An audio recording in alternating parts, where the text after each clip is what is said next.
We have now heard from Republican Senator from South Carolina, Lindsey Graham, who says that Special Prosecutor Robert Mueller's investigation into possible collusion between the Trump campaign and Russian officials is now a criminal investigation. What does that mean? And does it even make a difference? Let's first hear from Senator Lindsey Graham. As general consensus, it was a good decision to pick a special counsel. A lot of confidence in Mr. Mueller. I think the shock to the body is it's now considered a criminal investigation, and Congress's ability to conduct investigations of all things Russia has been severely limited, probably in an appropriate fashion. So I think a lot of members want the special counsel to be appointed, but don't understand that you're pretty well knocked out of the game.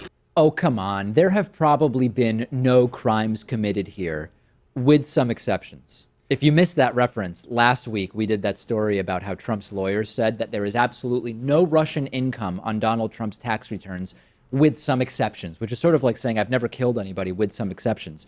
So a few things here.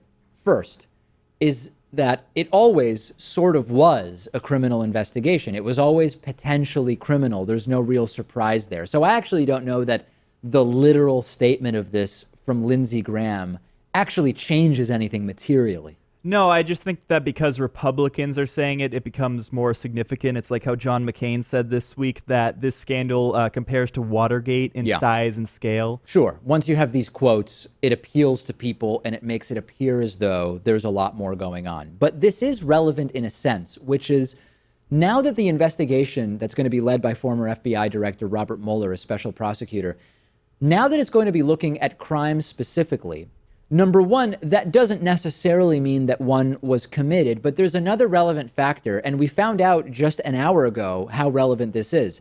Now that this is a criminal investigation in the more formal sense with the appointment of the special prosecutor, it obviously involves Michael Flynn, and it protects Michael Flynn in a sense from being subpoenaed by other investigations potentially, since he is, after all, part of a criminal investigation by the FBI special prosecutor. And we learned just an hour ago that indeed Michael Flynn is going to be pleading the fifth when it comes to the subpoena to testify in the Senate intelligence investigation. We're going to deal with that more tomorrow.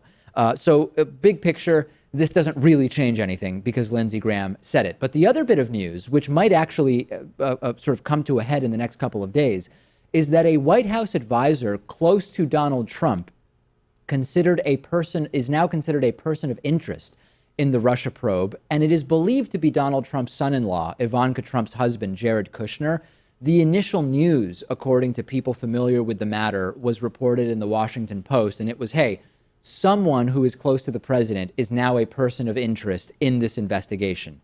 Within hours, or maybe within a day, the consensus was that it's Jared Kushner. Kushner was documented as having met with the Russians. He was documented as having not disclosed many meetings with Russians, not disclosing meetings with the head of a Russian bank that is under U.S. sanctions. A person of interest, that doesn't mean you're a suspect. Often it's a precursor. People are persons of interest before becoming suspects.